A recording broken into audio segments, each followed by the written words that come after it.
I should have trusted my instincts the moment she placed the plate in front of me. The dining room shimmered under the golden chandelier, the long mahogany table decorated with elegant porcelain dishes and crystal glasses filled with aged wine. My mother-in-law, Eleanor, sat at the head, her expression unreadable as she gestured toward my plate with a slight, expectant smile. "This," she announced, "is a recipe I learned from a Michelin star chef. Something special just for you." The words should have felt like an honor, a rare olive branch extended from a woman who had never truly accepted me into her perfect, curated world. But instead they sent a strange shiver down my spine. "Before we begin, I just want to say thank you for being part of this journey. If you love stories filled with power plays, deception, and unexpected twists, consider subscribing. It's completely free and helps us keep bringing you more thrilling tales. Now let's dive in." The salad in front of me looked beautiful. Too beautiful. The crisp romaine leaves glistened under the soft glow of the chandelier, sprinkled with slivered almonds, pomegranate seeds, and a delicate drizzle of dressing that smelled off. It wasn't rotten, nor was it entirely unpleasant. But there was something subtly chemical, a sharp undercurrent beneath the usual tang of vinaigrette. I forced a smile, lifting my fork with calculated nonchalance. Across from me, my sister-in-law, Vivian, was already halfway through her plate, oblivious to the quiet storm brewing inside my mind. Vivian, the golden child, the family's pride, forever in competition with me even when I never played her game. "Try it," Eleanor coaxed, her voice silky, almost indulgent. "I had you in mind while making it." I hesitated just long enough for my husband, Daniel, to glance at me. He was only partially paying attention, too absorbed in a discussion with his father about work. Typical. He never noticed the subtle wars waged between the women in his life. I twirled a forkful of salad, pretending to examine it as though admiring the effort. "Looks delicious," I murmured, bringing it closer to my lips but never quite letting it touch. The scent intensified. My stomach twisted. I needed to think fast. Vivian, ever the show-off, had already finished her portion. She wiped her mouth delicately with a linen napkin, smiling smugly as if proving yet again how she could outshine me in every little thing. My gaze flicked to my plate, then to hers. And in that split second an idea formed. I set my fork down deliberately, pretending to adjust my napkin. As I shifted in my chair, I nudged my plate slightly forward, just enough for Vivian's to take its place when I moved my hand next. My fingers brushed against the cool porcelain, and with a subtle flick of my wrist, the plates exchanged positions under the cover of casual movement. Vivian barely noticed. She was too busy gloating over some recent work achievement, basking in our father-in-law's praise. My mother-in-law, however, noticed everything. I saw the way her eyes flickered, just a fraction of a second too long on my plate. I met her gaze and smiled, mirroring her earlier expression of unreadable warmth. Then slowly I lifted my fork again and took a bite. Of the salad Vivian had originally been served. Eleanor's expression shifted just slightly before she regained her usual composure. But something had changed. He was watching too closely now. Vivian, on the other hand, had already picked up my former plate. Without hesitation, she stabbed a forkful of greens and shoved it into her mouth, too wrapped up in her own world to sense the underlying tension. And then I waited. The conversation carried on around us, the clinking of glasses, the occasional burst of laughter. Eleanor had resumed chatting with my father-in-law, though I noticed she barely touched her food. She kept stealing glances at Vivian, waiting. That's when I knew for sure. It was subtle at first, just a shift in Vivian's posture, a slight furrow in her brow.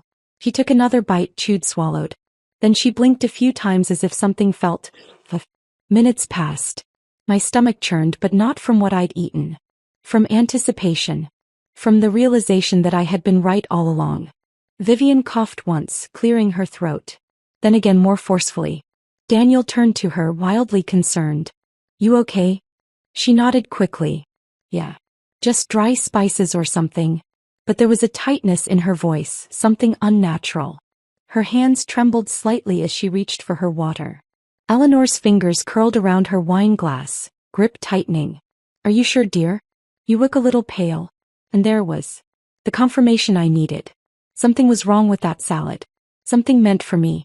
Vivian shook her head, but I could see the change spreading. Her breathing grew heavier, her movements slower. She swallowed hard, shifting uncomfortably in her seat. The once effortless smugness had drained from her face, replaced by unease. And still Eleanor said nothing. She simply watched. I pressed my napkin to my lips, suppressing a smirk. I should have felt guilty. But I didn't. Not even a little. Because now Eleanor didn't just have to deal with her failed attempt at whatever she had planned for me. Now she had to face the consequences of her actions. Except those consequences had landed squarely on her favored daughter instead. Daniel finally noticed something was off. Viv, you don't look great. I'm fine, she snapped, but the edge in her voice was cracking. Beads of sweat formed along her hairline. Then her face twisted. A sharp intake of breath. Her hand shot to her stomach. And then the inevitable. She shoved back from the table, chair scraping against the hardwood floor, and bolted from the room. Silence fell, broken only by the faint sound of distant retching. I took a slow sip of water, meeting Eleanor's gaze across the table. For the first time ever, she looked truly rattled. I smiled sweetly. Delicious salad. Really? You must share the recipe. Eleanor said nothing. But I could see it in her eyes. He knew. And I knew. The game had changed. The silence that followed was suffocating. The once lively dining room, filled with the clinking of cutlery and the soft hum of polite conversation, now felt like the eye of a brewing storm. The echoes of Vivian's rushed footsteps and the distant sounds from the guest bathroom lingered in the air, heavy with unspoken truths. Eleanor hadn't moved. She remained seated at the head of the table, her fingers wrapped around the stem of her untouched wine glass.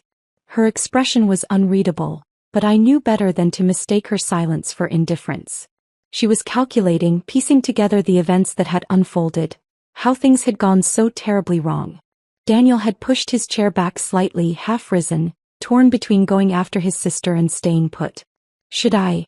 No, Eleanor cut in, her voice smooth but carrying an underlying tension. She'll be fine. Let her compose herself. That was when I knew. She wasn't surprised. She wasn't concerned. He was trying to regain control. My fingers traced the rim of my water glass, my heart thudding with a slow, steady rhythm. I wasn't sure what I had expected, but part of me had anticipated more of a reaction. Panic. Denial. A flurry of false concern. Instead, she was trying to will the situation into submission, pretending this wasn't a direct consequence of something she had orchestrated. Daniel frowned, uneasy. She didn't even drink that much. What could have? Maybe something didn't sit well with her. My voice was smooth, casual. That happens sometimes. Eleanor's gaze flicked to mine. Just a brief moment, but enough. Enough to tell me that she knew exactly what had happened. And she knew I knew. A quiet war had begun. Across the table, my father-in-law, Charles, cleared his throat. He had the same unreadable look as Eleanor but lacked the same finesse in controlling it. His discomfort was evident in the way he tapped his fingers against the table, his gaze shifting between us. He hadn't said much all evening, but now he studied me with quiet scrutiny, as if trying to determine whether I had played a role in what had just happened. The weight of his stare didn't bother me. Not anymore. Daniel exhaled, rubbing his temples. I should check on her. He pushed his chair back fully this time and walked toward the hallway, his steps quick but hesitant, as if bracing himself for what he might find. The moment he disappeared, Eleanor finally placed her wine glass down. The sound was deliberate, a quiet command that demanded my attention. Her lips curved into a small, controlled smile. You enjoyed the salad? My stomach twisted, but I forced myself to match her energy, to play along in this new, unspoken game. I leaned back slightly, fingers laced together, and nodded. Absolutely. You really must share the recipe. Pause. A beat too long. Then a slow, amused chuckle. I thought you'd like it, she murmured, swirling the remaining wine in her glass. It's special. Charles stiffened beside her, shooting her a sharp glance. That was interesting. So he knew. Not all of it perhaps, but enough to sense when Eleanor was playing a dangerous game. I tilted my head slightly, feigning curiosity. It had an interesting aftertaste. A little different than I'm used to. Her fingers drummed lightly against the table. New ingredients. Sometimes when you try something unfamiliar, your body reacts in unexpected ways. I wasn't sure if she meant that as a warning or an excuse, but either way, it confirmed everything I had suspected. Before I could respond, a sharp noise echoed from the hallway. The sound of a door swinging open, followed by the unmistakable sound of Vivian's voice, thick with distress. What was in that food? Her voice trembled with frustration, raw and breathless. A few seconds later she appeared at the entrance of the dining room looking pale, shaken. Her makeup had started to smear slightly, and she gripped the doorway like she needed the support. All eyes turned to her. I remained still, unreadable. Eleanor, however, had already put on a mask of feigned concern. "Vivian, dear," she said smoothly, rising from her seat. "Are you all right?" Vivian's eyes narrowed, darting between us. "I don't know. But something wasn't right. I felt strange." She exhaled shakily. "It wasn't just a stomachache. Felt like something was messing with my system. My heart was racing. My hands went numb." A thick silence settled over the room. I let the moment stretch, let the weight of her words linger. Then I looked at Eleanor. And waited. For the briefest second, something flickered across her expression. Something dangerously close to irritation. But she recovered too quickly, stepping forward with well-practiced grace, voice laced with the perfect amount of gentle concern. "I can't imagine what could have caused that." She placed a hand on Vivian's arm, the gesture too rehearsed to be comforting. "Maybe an allergic reaction?" Vivian shook her head. "I don't have allergies." "Well," Charles interjected, voice firmer now, more authoritative, "perhaps it's best we have someone look at you just in case." Vivian hesitated, and for a moment I thought she might let it go. She had spent her entire life trusting her mother without question. Even now, despite everything, she wanted to believe there was a reasonable explanation. But something about tonight had shifted. Something in her gut was telling her that she had been used. The realization was slow, creeping, but it was there. She turned to me suddenly, her sharp eyes locking onto mine. "Did you feel anything?" I held her gaze. And then I smiled. "No," I said softly. "I feel perfectly fine." The room tensed. Eleanor's nails pressed into the fabric of her dress. Charles shifted uncomfortably. Vivian's lips parted slightly as if just beginning to understand. Eleanor spoke before she could finish the thought. "Darling, you need to rest. Perhaps a little fresh air would help." The urgency in her tone was subtle but present. She needed Vivian away from this conversation before the pieces fully connected. Daniel returned then, stepping back into the room. His eyes immediately found his sister, concern still evident on his face. "Are you okay?" Vivian hesitated, glancing at me again. Then slowly she nodded. "Yeah. I think I just need a moment." Daniel sighed in relief, wrapping an arm around her shoulder. "Come on, let's get you some water." As they exited, I turned back to Eleanor, whose carefully composed expression had hardened just slightly at the edges. She exhaled softly, shaking her head with a wry smile. "You're smarter than I gave you credit for." I tilted my head, feigning innocence. "I have no idea what you mean." Charles stood abruptly. "Eleanor, a word." She sighed, rubbing her temple, but followed him toward the hallway without another glance in my direction. As soon as they disappeared, I picked up my napkin, dabbing at my lips. The battle lines had been drawn. And Eleanor knew she had lost the first round. The moment Eleanor and Charles disappeared down the hallway, the air in the dining room shifted. It was subtle, almost imperceptible, but I felt it. The lingering tension of a battlefield right after the first shot had been fired. I glanced at the doorway where they had vanished, my fingers tapping lightly against the polished wood of the table. I could hear their voices in the distance, hushed but heated. Charles wasn't pleased. That much was clear. Good. A part of me wanted to follow, to press my ear against the wall and hear the inevitable fallout. But I had played my part well tonight. Now it was time to let the consequences unfold naturally. I turned my gaze toward the last person still at the table, Daniel. He was still standing by the hallway, his hands on his hips, his brow furrowed in thought. He had been quiet for too long, letting everyone else speak, watching instead of acting. But now as his gaze flickered to me, I saw something new. Suspicion. "That was strange," he said finally, his voice low. I raised an eyebrow, feigning innocence. "What was?" He exhaled, shaking his head. "Vivian.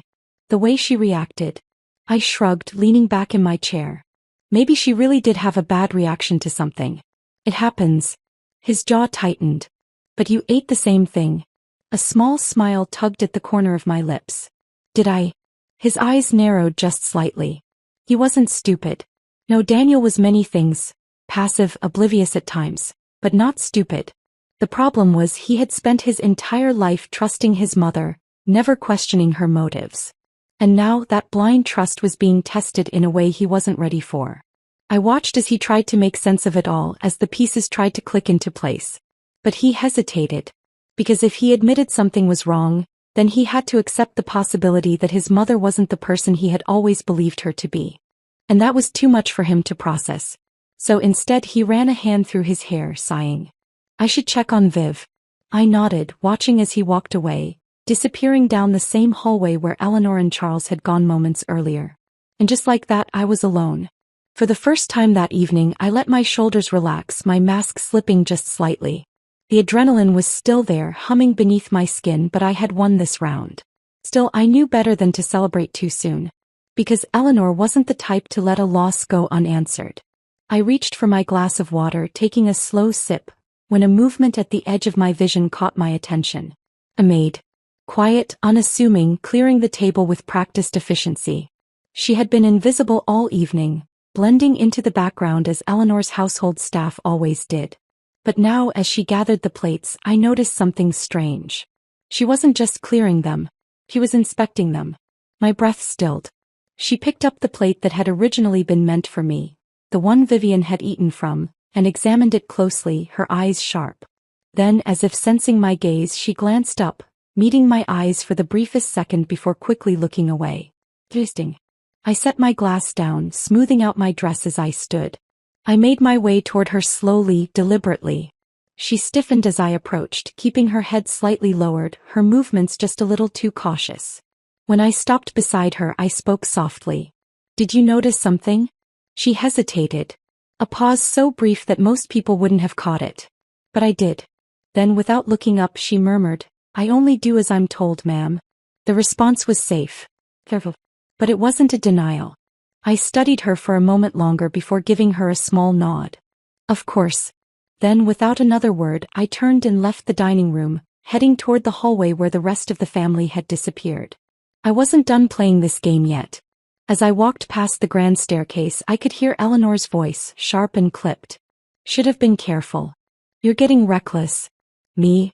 Charles sounded exasperated. You were the one who insisted on it tonight. What were you thinking? I was thinking, she hissed, that she needs to understand her place. I stopped just before the doorway, hidden from view, my pulse quickening. Charles sighed. And what place is that, Eleanor? She's Daniel's wife now. You can't keep treating her like what? She snapped. Like an outsider? Because that's what she is. My fingers curled into my palm. Charles hesitated. Eleanor, we agreed. No, she cut in, her voice colder now. You agreed. I never did. I will not sit by and watch some girl come in and dismantle everything we built. Not after everything we sacrificed. Silence. Then Charles spoke lower this time. You need to be careful. She's not as naive as you think. Eleanor scoffed. She's predictable. She's emotional. She'll slip up sooner or later. I smiled. Eleanor, you have no idea. I took a step forward, deliberately making my presence known this time.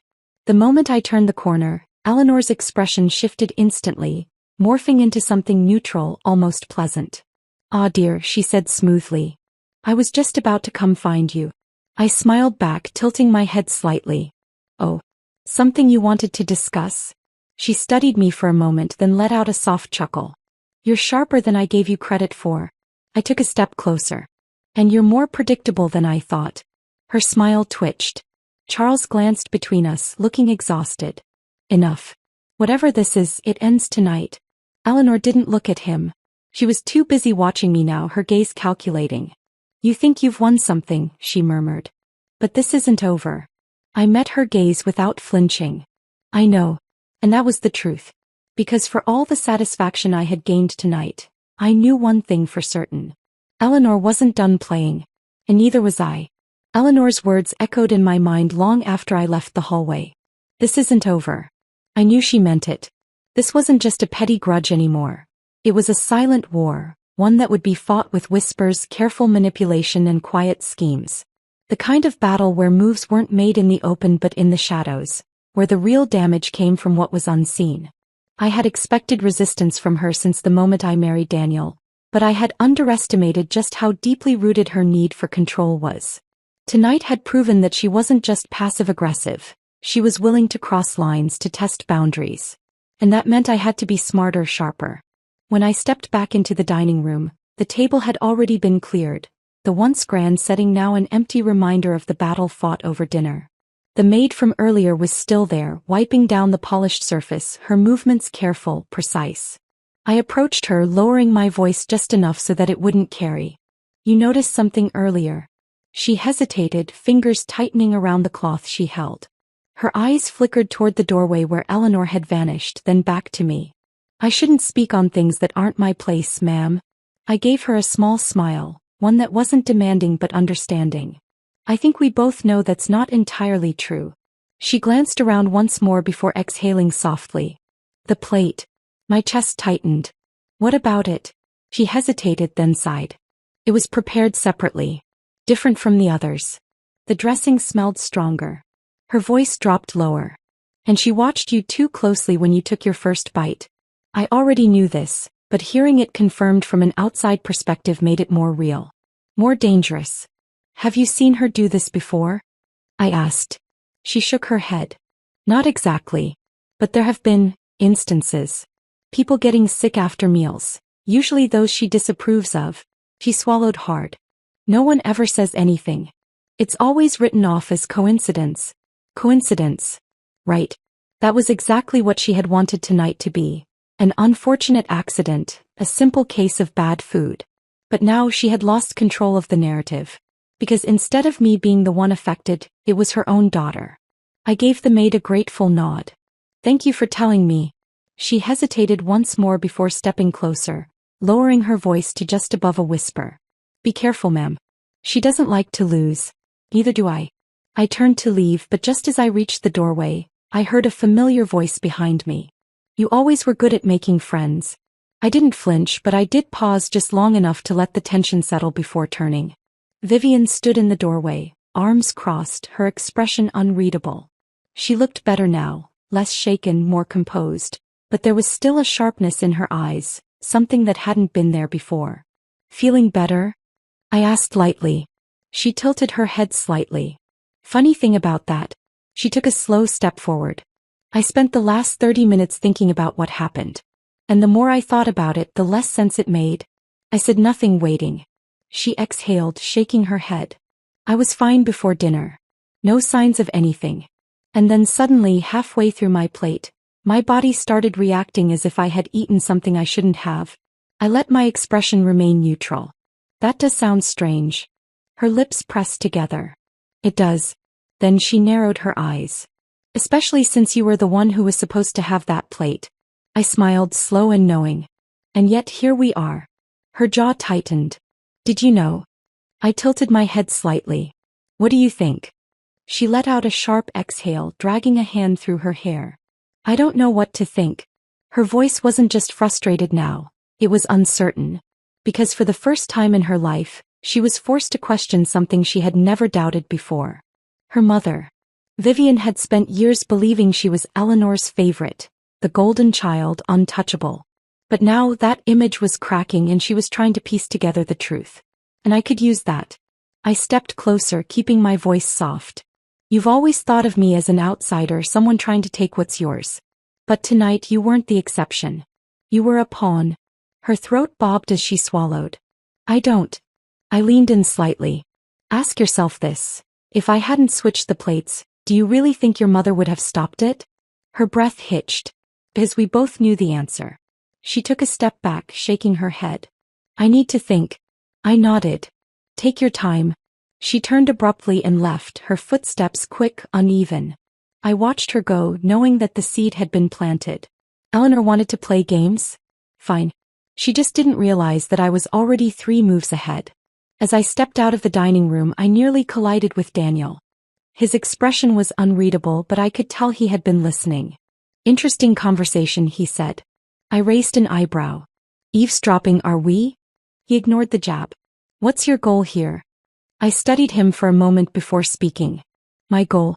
To survive in a house where your mother is trying to remove me piece by piece." His jaw clenched. She wouldn't. Wouldn't she? I cut in. You saw what happened tonight. Do you honestly believe that was an accident? He hesitated. And that hesitation told me everything I needed to know. Because deep down he knew. He had always known. He just never wanted to admit it. I sighed, softening my tone. Daniel, I'm not asking you to pick a side. But I am asking you to open your eyes. He exhaled, rubbing his forehead. I need time to process this. I nodded. Take all the time you need. But time was a luxury we didn't have. Because I had no doubt that, right now, Eleanor was already planning her next move. And this time she wouldn't make the same mistake twice. Daniel's footsteps faded down the hall, his mind undoubtedly spinning with conflicting loyalties. I knew he wouldn't confront his mother. Not yet. He needed time to process what he had heard, to decide whether the truth was something he was ready to acknowledge. That was fine. I could afford to be patient. Eleanor, on the other hand, couldn't. I turned back toward the dining room, taking a slow, deliberate breath. The air still carried the faint traces of the evening's tension, but beneath it there was something else. A shift. A fracture in the foundation Eleanor had built so meticulously. And cracks, when widened just right, had the power to bring down entire structures. A quiet sound behind me made me turn. The maid from earlier stood at the far side of the room, hands clasped neatly in front of her. She wasn't looking at me, but I knew she was waiting. Watching. She's not done, I murmured, keeping my voice low. The maid hesitated, then nodded. No, ma'am. She never is. I studied her carefully. Her tone was measured, but there was something beneath it. A careful awareness. A knowledge of how things worked in this house, of how dangerous it was to be on the wrong side of Eleanor's games. I stepped closer. You've been here a long time, haven't you? She nodded. Long enough to know when to keep my head down. And long enough to know when something isn't right, I said. Another pause, then a soft sigh. Yes. I leaned in slightly. Then tell me, has she ever lost before? The maid's lips pressed together as if debating whether she should answer. But then in the softest whisper she said, not like this. A chill ran through me. Because if Eleanor had never been beaten at her own game before, that meant she wouldn't retreat now. She would retaliate. And this time she wouldn't just be watching from a distance, she would be coming straight for me. I exhaled slowly. Then I suppose I should prepare. The maid hesitated. Then with a quiet glance toward the hallway she murmured, be careful, ma'am. She doesn't like when things don't go her way. Neither do I. As I made my way upstairs, my mind raced through the possibilities. Eleanor had taken a calculated risk tonight, assuming she could manipulate me into being just another casualty of her control. But she had underestimated one crucial detail. I wasn't afraid of her. She thrived on intimidation, on weaving traps so delicately that people barely realized they had walked into them. But what happened when the prey knew they were being hunted? I stepped into my bedroom, closing the door behind me. The room was dimly lit, the city skyline glowing beyond the large windows. My reflection stared back at me in the glass, calm, composed. But beneath that a fire burned. I needed to be one step ahead. If Eleanor was planning something, I had to make sure she was the one caught in the web, not me. A quiet knock at the door made me turn. Vivian. She stood at the threshold, arms crossed, her face a mask of stubborn defiance. But there was something else there too, uncertainty. I gestured for her to enter. She hesitated, then stepped inside, closing the door behind her. For a moment neither of us spoke. Then she exhaled sharply. I need to know the truth. I folded my arms. Which truth? There are so many to choose from. She shot me a sharp glare. Did you switch the plates on purpose? I held her gaze, letting the silence stretch. Then finally I said, yes. She inhaled sharply, but she didn't look as angry as I expected. Just taken. She paced the room once, then turned back to me. And you think, she swallowed. You think Mom did something to it? I watched her carefully. This was the moment that would decide everything. If she believed me, Eleanor would lose one of her strongest pieces. If she didn't, I would be on my own. So I spoke plainly. I don't think, Vivian. I know. Her face twisted, torn between denial and realization. Why, she whispered. Why would she do that? I sighed. Because she doesn't see me as family. She sees me as an outsider.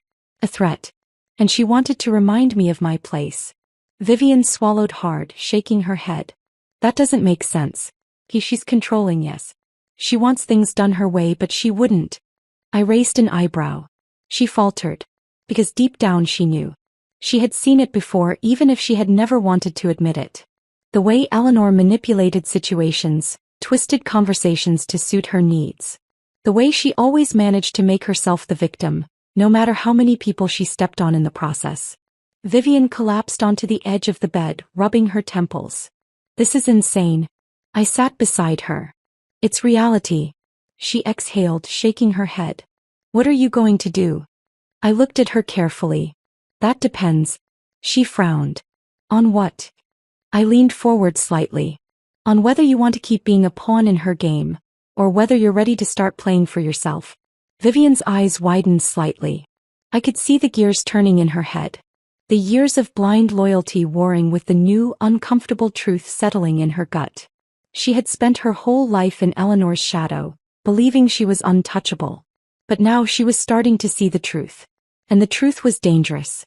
Finally, after a long silence, she whispered, "What do you need me to do?" A slow smile spread across my lips. Because now the real game was about to begin. I stood, walking toward the window, staring out at the city below. The lights flickered in the distance, countless stories playing out behind closed doors. But in this house, in this moment, only one story mattered. Eleanor had set the first trap. But now it was my turn to lay one of my own. And this time I wasn't going to miss. Vivian's words lingered in the air, a quiet but powerful declaration. What do you need me to do? It was the moment I had been waiting for. The moment Eleanor's perfect kingdom began to crack from the inside.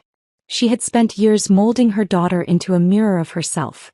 Composed, obedient, untouchable.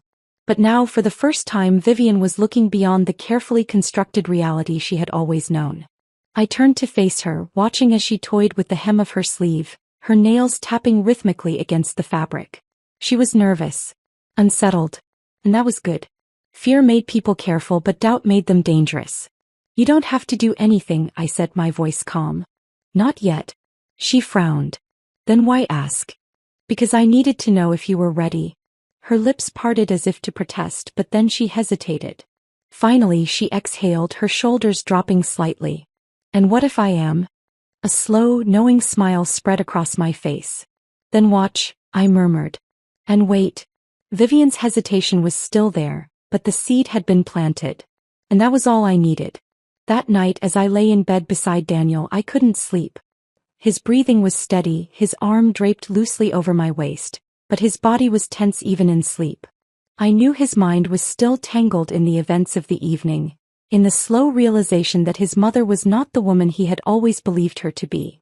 I stared at the ceiling, my thoughts racing. Eleanor was planning her next move. Of that I had no doubt. She had underestimated me once, and that was her mistake. But she wouldn't make the same error twice. No, this time she would come for me directly. And I needed to be ready. The morning came too quickly. The sunlight filtered through the curtains in soft, golden rays, casting patterns on the bedroom walls. I could hear the faint sounds of the house waking up, distant footsteps, quiet voices, the hum of activity in the kitchen. Daniel stirred beside me, letting out a low sigh. When his eyes blinked open, they were still clouded with sleep. But the moment he saw me watching him, awareness settled in. "You're thinking too much," he murmured. I arched an eyebrow. "Am I?" He exhaled, rubbing a hand over his face. "You're plotting." I smirked. "And you're only realizing this now?" He groaned, rolling onto his back. "I don't know how we got here." I did. We got here because his mother had underestimated the wrong person. I sat up, stretching my arms before glancing down at him. "Are you going to talk to her?" Daniel let out another sigh, staring at the ceiling.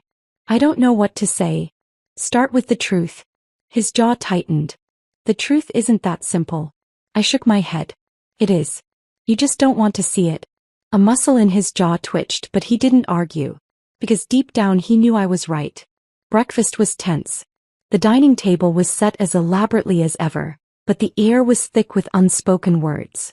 Eleanor sat at the head of the table, her expression carefully neutral, but I could see the sharpness in her eyes. He was watching. Calculating. Vivian sat across from me, her fork idly poking at her food. She hadn't spoken much since entering the room, and that in itself was unusual. Normally, she would have filled the space with empty conversation, casual boasts about her latest achievements. But today she was quiet. Observing. Good. Daniel sat beside me, stiff and uncomfortable, his fingers wrapped around his coffee cup like it was the only thing grounding him. Charles, as always, remained silent, reading the morning paper as if he wasn't aware of the tension thickening around us. It was Eleanor who finally broke the silence. "I trust everyone slept well?" Her tone was smooth, casual. But the way her gaze lingered on me said everything. I smiled. "Like a dream," she hummed, taking a delicate sip of her tea. "Good. We have a long day ahead." The statement was pointed. A warning. I didn't react. Instead, I leaned forward slightly, my gaze steady. "Vivian, how are you feeling?" Eleanor's hand froze mid-motion just for a fraction of a second. But I caught it. Vivian blinked, glancing at me. "Better," she said cautiously. I nodded. "I was thinking about last night. About how strange it was." Eleanor set her teacup down gently. "Strange."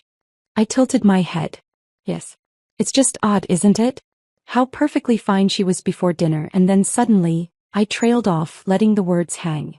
Vivian shifted uncomfortably. Daniel glanced between us, tense. Charles finally lowered his newspaper, watching with quiet interest. Eleanor, to her credit, didn't flinch. "Sometimes the body reacts unexpectedly to certain foods," she said smoothly. I nodded. "That's true. Though it is strange that only one plate seemed to cause an issue." The tension thickened. Vivian swallowed. "It was the salad." Eleanor turned to her, smiling faintly. "Are you sure, dear?" Vivian hesitated. Then slowly she nodded. "Yes." Eleanor's smile remained, but her eyes darkened just slightly. "Perhaps you have an undiscovered sensitivity." I exhaled a soft laugh, shaking my head. Or maybe it wasn't an accident at all. The air stilled. Daniel tensed beside me. Charles frowned. Vivian's breath hitched. And for the first time, Eleanor's carefully constructed mask slipped. Just for a moment. Just long enough for me to see what lay beneath. Cold calculation. She wasn't afraid. She wasn't guilty. She was just waiting. Waiting to see how far I would go. I leaned back in my chair, smiling sweetly. But of course that would be ridiculous, wouldn't it? After all, we're family. Eleanor's lips curled into something that wasn't quite a smile. "Yes," she murmured. "We are." The game had changed. And the next move was mine. Eleanor's gaze lingered on me, her smile frozen, artificial. The breakfast table remained eerily quiet, the air thick with an unspoken challenge. Everyone had heard my words. And everyone knew they weren't just empty speculation. Vivian shifted uncomfortably in her chair, her fork scratching against the porcelain plate. Charles, as always, remained silent, his expression unreadable. Daniel kept his head down, stirring his coffee, but I could feel the weight of his thoughts pressing against the space between us. He knew something wasn't right. He just wasn't ready to face it yet. Eleanor, however, was never one to sit in silence for too long. She adjusted the napkin on her lap with deliberate ease, as if we were simply discussing the weather. "Of course, dear," she said smoothly. "Family is everything. That's why I always make sure we look after each other." The words were coated in honey, but I tasted the bitterness beneath them. A warning. A promise that she wasn't done yet. I tilted my head, meeting her gaze with feigned innocence. "That's what I love about this family. The way we always take care of things." Eleanor's fingers curled just slightly around the edge of her teacup. The game had shifted. And I wasn't about to back down. Vivian, however, was unraveling. I could see it in the way she kept glancing at Eleanor, her usual confidence crumbling under the weight of her newfound doubt. Last night she had asked me what I needed her to do. Today she was starting to realize that the real question wasn't about what I needed. It was about what she was willing to see. Because the truth was staring her right in the face. And for the first time in her life she wasn't looking away. Eleanor must have sensed it too. She set her cup down carefully, then turned to Vivian with a concerned expression. "Darling, you're awfully quiet this morning. Are you sure you're feeling better?" It was a test. A subtle push to see whether Vivian was still under her control. I held my breath, waiting. Vivian blinked, hesitated. Then slowly she straightened her shoulders. She exhaled, her fingers tightening around her fork. I don't know. Eleanor's smile didn't falter, but something in her eyes darkened. You don't know? Vivian swallowed hard. About last night. About everything. A thick silence followed. The kind that made time feel heavy, stretched too thin. Then Eleanor did something I didn't expect. She laughed. It was soft, effortless, but forced. A carefully curated sound designed to make Vivian feel ridiculous for even considering doubt. Oh, sweetheart, she said lightly. You're overthinking. It was just a bad reaction to something in the food. It happens. Vivian hesitated. I saw the internal battle play out in real time. The part of her that had always trusted her mother warring with the new, creeping suspicion that maybe, just maybe, that trust had been misplaced. I needed to act. I leaned forward slightly, keeping my voice gentle. Vivian, do you really believe that? Eleanor's gaze snapped to me, sharp as glass. Vivian looked down at her plate. I don't know what to believe anymore. And there was the first domino. Eleanor's fingers twitched just barely, but I saw it. She wasn't used to losing control of the narrative. She turned back to Vivian, her voice a perfect balance of warmth and authority. Sweetheart, you're exhausted. You've been under a lot of stress lately. Maybe that's why you're feeling so unsure. It was a carefully laid trap. Make Vivian doubt herself. Make her believe that her thoughts weren't her own. That she was simply overwhelmed, not seeing things clearly. But this time it didn't work. Vivian exhaled, shaking her head. No. That's not it. Eleanor's mask cracked. Not fully. Not enough for anyone else to notice. But I did. She wasn't just losing control. She was losing her. Charles finally set his newspaper down, clearing his throat. Perhaps we should move on from this topic. It wasn't a suggestion. It was a command. And just like that, the tension shifted again. Eleanor nodded, regaining her composure, and Daniel exhaled in quiet relief. The conversation turned, forced into safer waters, but the damage had already been done. Because Vivian wasn't the same as she had been yesterday. And Eleanor knew it. The rest of breakfast passed in a blur, but my mind never stopped working. I needed to keep this momentum. I needed to make sure that Vivian didn't retreat back into the safety of denial. So after the table was cleared and the family scattered for the day, I followed her. She was outside in the garden, sitting on the stone bench near the fountain, staring at the water with a distant expression. She didn't look up as I approached. I don't know what to do, she admitted softly. I sat beside her, letting the quiet settle. You don't have to do anything yet. She shook her head. That's the problem. I've spent my whole life not doing anything. Just accepting things as they were. I watched her carefully. And now? She let out a breath, her hands clasped together. Now, I'm starting to realize that maybe I should have been paying attention all along. I smiled, slow and knowing. It's never too late. Vivian turned to me then, her expression guarded but determined. You're not scared of her, are you? I met her gaze without hesitation. No. She studied me for a moment, then nodded. I think I want to see what happens when someone finally stands up to her. I smirked. Then stick around. Eleanor had spent years keeping this family in check, making sure no one strayed too far from her control. But now the cracks were forming. And the first domino had already fallen. It was only a matter of time before the rest followed. Vivian sat beside me, staring at the water in the fountain, lost in thoughts she had never allowed herself to have before. The weight of realization was sinking into her, and I could see the way her hands trembled slightly as she processed everything. She had been raised to believe in Eleanor's perfection, molded to reflect her mother's values, taught to admire the control Eleanor wielded so effortlessly. But now that foundation was crumbling beneath her feet. She turned to me suddenly, her voice quiet but firm. She won't let this go. I nodded, already knowing the truth in her words. No, she won't. Eleanor didn't believe in losing. If she sensed even the smallest crack in her carefully built empire, she would do whatever it took to seal it shut before it widened. And right now that crack was Vivian. I watched her carefully, waiting to see what she would do next. This was her moment. She could either retreat, pretend none of this had ever happened, or she could step forward into a battle she had never thought she would have to fight. She exhaled slowly, her fingers tightening in her lap. What if I told her I know? I tilted my head. And what would you say? She hesitated, shaking her head. I don't know. I don't even know what I believe yet. I understood. It was one thing to suspect, to feel the weight of doubt pressing against your chest. It was another thing entirely to say the words out loud, to accept that the person you had trusted your entire life wasn't who you thought they were. I reached out, placing a hand on her arm. Then don't rush. She'll come to you first. Let her show you who she really is. Vivian swallowed hard but nodded. The door behind us creaked open and I already knew who it was before I turned. Eleanor stood in the doorway, framed by the warm glow of the house, her presence casting a long looming shadow over the garden. Her lips curled into a soft smile but her eyes were unreadable. "There you are," she said smoothly, stepping toward us. "I was wondering where you had gone." Her gaze flicked to me first, then to Vivian, assessing, calculating. Vivian sat up straighter, her shoulders tense. "Just getting some air." Eleanor hummed, her expression shifting just slightly. "Good. You had me worried earlier." She reached out, brushing a hand over Vivian's shoulder in an affectionate gesture that felt more like possession than care. "I was thinking we should have a little talk. Just the two of us."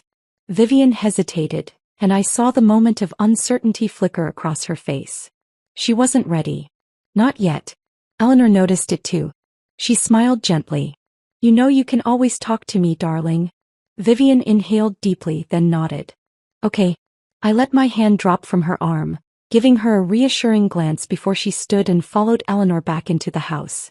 I didn't move, didn't call after her. This was her battle now. But I had no doubt that Eleanor was about to remind her just how dangerous it was to doubt the Queen. I waited, my fingers tracing patterns on the stone bench, my mind racing through the possibilities. I wanted to believe that Vivian would hold her ground, that she wouldn't fold under the weight of Eleanor's carefully crafted words. But I also knew how powerful Eleanor's influence was. She could weave a story so intricate that even the person experiencing it would begin to question their own reality. Minutes passed. Then an hour. I stood, pacing near the fountain, my ears straining for any sound, any indication of how the conversation was going. But the house was silent. Too silent. When the door finally opened again, I turned quickly, my stomach tightening. Vivian stepped out alone, her face pale, her hands clenched at her sides. I took a cautious step forward. "Vivian." She stopped, exhaling shakily. She knew. A chill ran down my spine. "What do you mean?" She looked up at me, her eyes filled with something that wasn't quite fear but wasn't far from it either. She knew we were talking. She knew I was doubting her. My blood ran cold. Of course she knew. Eleanor was always listening, always watching. There was no such thing as privacy in this house, no conversation that went unheard. She had been waiting for Vivian to slip, to show the first sign of weakness. And now she had. I took another step closer. "What did she say?" Vivian let out a humorless laugh. "That I was being manipulated. That you were the one trying to turn me against her. That you've been planning this from the moment you married Daniel." I clenched my jaw, my heart hammering against my ribs. "And do you believe her?" She hesitated. The silence stretched too long. Then finally she shook her head. "No." But she almost convinced me. That was the terrifying part. Eleanor didn't need the truth to be on her side. She just needed enough doubt to take root. Because once it did, she could twist it, reshape it into something that fit her narrative. I swallowed hard. "What else did she say?" Vivian hesitated again, then sighed. "That I need to be careful who I trust. That she only wants what's best for the family." She looked up, something unreadable flickering in her expression. "And that she's going to fix everything." My stomach twisted. That wasn't a reassurance. That was a threat. Eleanor wasn't just planning to regain control. She was planning to erase any trace that she had ever lost it in the first place. I exhaled slowly, steadying myself. "Then we don't have much time." Vivian frowned. "For what?" I met her gaze, my voice firm. "To make sure she's the one who falls first." She stared at me for a long moment, her breath coming unevenly. Then slowly she nodded. The crack in Eleanor's crown had deepened. And now, all it would take was one final push to bring her empire crumbling down. Vivian's nod solidified something between us. A silent pact. A mutual understanding that we were no longer just reacting to Eleanor's control. We were preparing to dismantle it. But knowing we needed to act was one thing. Deciding how was another. I could see the internal war still raging in Vivian. Her entire life had been shaped by Eleanor's hands. sculpted into the perfect daughter, the loyal pawn. And now she was being asked to betray the woman who had built her. It wasn't an easy thing to undo even when the truth was staring her in the face. I kept my voice steady, careful. If she's planning to fix things, that means she already has something in motion. Vivian exhaled sharply. She does. I stiffened. What is it? She hesitated, rubbing her arms like she was cold. She's going to get rid of you. The words settled in the air like a drop of ink in water, dark and spreading. I had expected as much, but hearing it confirmed sent an electric current of adrenaline through me. I took a slow breath. How? Vivian shook her head. I don't know the details. But she was calm when she said it. Too calm. Like she's already set the pieces in place. That was what made Eleanor dangerous. She never acted impulsively. Every move was calculated, every detail ironed out long before anyone else even realized a game was being played. And if she had reached the stage where she was openly telling Vivian about her plans, it meant she was close to executing them. I swallowed the unease rising in my throat and forced a small, sharp smile. Then we'll just have to act first. Vivian's expression flickered with uncertainty. How? She controls everything. I tilted my head. No, she doesn't. Her brow furrowed. She controls what people see, I clarified. But people like her, they always have secrets. And secrets have a way of unraveling when you pull the right thread. Vivian's lips parted slightly as realization dawned. We weren't going to fight Eleanor head-on. That would be playing into her hands. We were going to let her undo herself. I stepped closer, lowering my voice. I need to know everything. Every little thing she's ever done to keep her grip on this family. Vivian hesitated, biting her lip. That could take days. I gave her a pointed look. We don't have days. Her throat bobbed as she swallowed, then nodded. For the next hour we sat in the garden, piecing together Eleanor's web. It was more intricate than I had expected. Everything she did was strategic. Who she invited into the family, who she kept at a distance, the lies she told to keep control. She had manipulated not just Vivian but Daniel, Charles, even the staff, ensuring that no one questioned her authority. But then Vivian hesitated, her fingers gripping the edge of the bench. There's one thing, but I don't know if it's true. I leaned in slightly. What is it? She looked around like she was afraid the house itself might hear. Dad, she whispered. I frowned. What about him? Vivian hesitated, then spoke so quietly I almost didn't hear. I think she has something on him. Something that keeps him from standing up to her. My pulse quickened. Charles had always been the quiet one, the passive observer. I had assumed it was just his nature, but what if it wasn't? What if Eleanor was holding something over him, something that ensured his silence? I exhaled slowly. If that's true, then that's our thread. Vivian looked at me, uncertainty still lingering. And if it's not? I smiled faintly. Then we find another one. Eleanor thought she was untouchable, but every fortress had a weakness. And I was going to find hers. That night I waited. Dinner had been uneventful. Eleanor was back to playing the gracious matriarch, pretending nothing was wrong. But I could see the tension in her shoulders, the way she glanced at me just a second too long. She was waiting for something. So was I. When the house finally quieted, I slipped out of bed and moved toward the hallway. I needed to talk to Charles. Alone. I found him in his study, nursing a glass of whiskey, his eyes distant as he stared at the fireplace. He didn't look up when I stepped inside, but I knew he had heard me. You should be careful sneaking around at night, he murmured. This house has too many ghosts. I closed the door behind me. Then maybe it's time to let some of them out. That got his attention. He turned, his gaze sharp. What do you want? I stepped forward. The truth. His lips twitched in amusement, but it didn't reach his eyes. That's a dangerous thing to go looking for in this house. I didn't waver. What does she have on you? His jaw tightened. Nothing. I tilted my head. Lying to me doesn't help either of us. A flicker of something passed through his expression. Then he exhaled, swirling the whiskey in his glass. She knows things, he said finally. Things I can't afford to let out. I stepped closer. Like what? He hesitated, then met my gaze. Enough to destroy everything. A chill ran down my spine. Eleanor wasn't just controlling him. She was blackmailing him. I swallowed. Why haven't you fought back? He let out a humorless laugh. Because fighting Eleanor is like trying to fight the tide. No matter how strong you think you are, she always finds a way to pull you under. I studied him for a long moment. He wasn't just defeated. He was resigned. Eleanor had broken him so completely that he no longer believed escape was possible. But I wasn't him. I stepped forward, lowering my voice. What if I told you she's already slipping? Charles's eyes narrowed.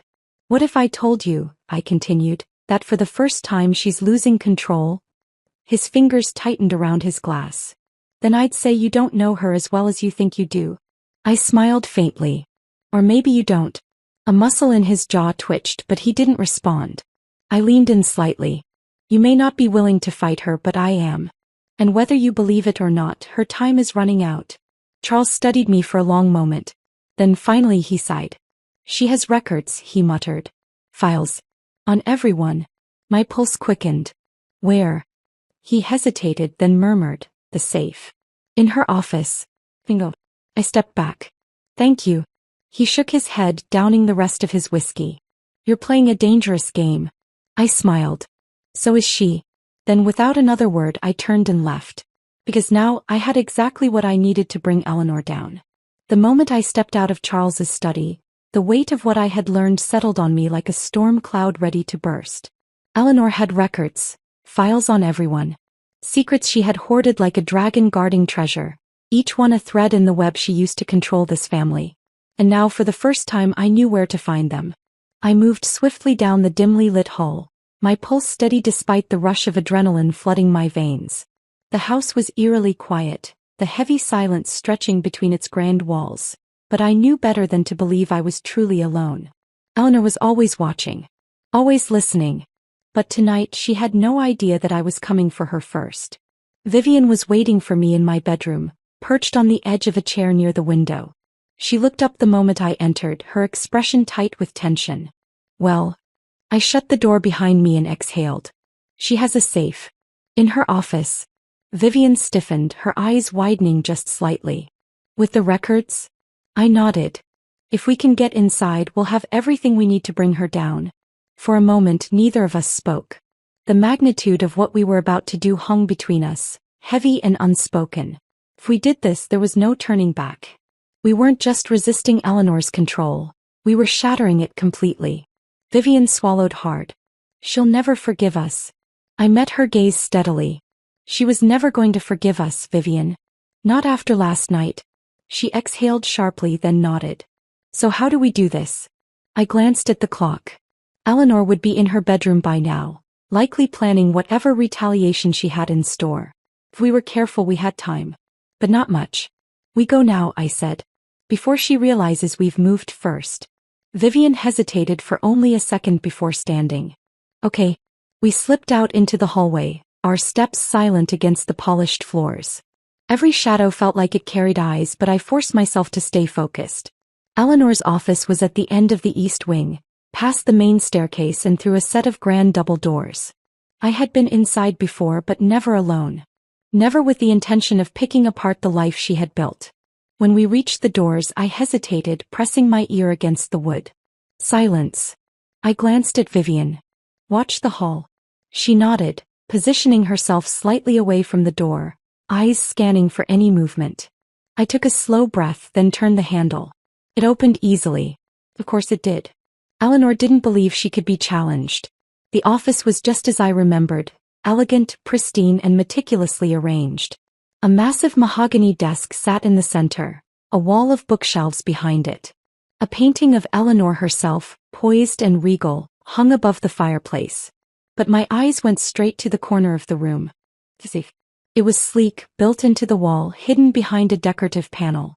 I moved quickly, kneeling in front of it. Vivian, I whispered. Come here. She slipped inside, closing the door behind her. Do you know the combination? I gritted my teeth. No. But I have a guess. Eleanor was predictable in her vanity. Everything she did was about control and legacy. If I had to bet, the combination would be tied to something personal. Something important to her. I tried her wedding anniversary first. Nothing. Her birthday. Nothing.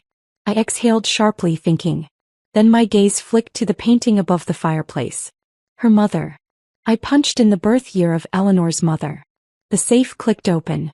Vivian let out a quiet breath of shock. You're kidding. I smirked. Even Eleanor has weaknesses. Inside there were neatly stacked folders, each labeled with names I recognized.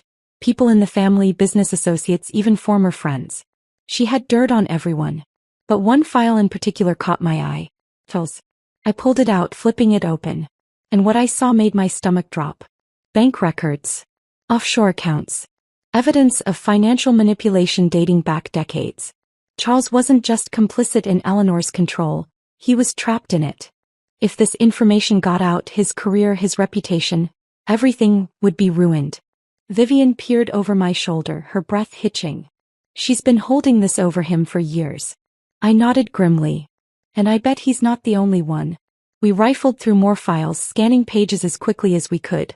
She had covered every angle, every potential threat to her reign. But then I found something even more damning. A contract. One with Daniel's name on it. Vivian frowned. What is that? I scanned the document, my stomach twisting. She's been planning to cut me out legally. Vivian's eyes widened. You mean, she's setting it up so that if Daniel ever sides with me, he loses everything. Vivian took a sharp step back. She's insane. I smiled bitterly. No. She's just terrified. We didn't have time to go through everything, but this was enough. More than enough. I grabbed the most damning files and tucked them under my arm. We need to go. Vivian nodded quickly, but just as we turned, the door creaked open. And Eleanor stood there. She was calm. Too calm. Her eyes flicked to the open safe, then to the files in my hands. And she smiled. I was wondering when you'd finally grow bold enough to try, she murmured. Vivian tensed beside me, her breath shaky. But I held Eleanor's gaze, steady and unflinching. I was just cleaning up, I said lightly. Since you seem to be making a mess of things. Eleanor chuckled, stepping further inside, closing the door behind her. You think you've won something here? I lifted the file. I think I have more than enough to make sure you don't. For the first time, something flickered across her expression. The smallest crack. She exhaled, tilting her head. You don't understand the game you're playing. I stepped forward. Oh, I do. And I just changed the rules. Her lips pressed together, the mask slipping slightly. You think you can break me? I smiled, slow and knowing. No. You're going to do that yourself. The tension in the room was suffocating, the weight of years of manipulation pressing against the walls. But I had the upper hand now. Because Eleanor wasn't in control anymore. I was. And this was the beginning of the end for her.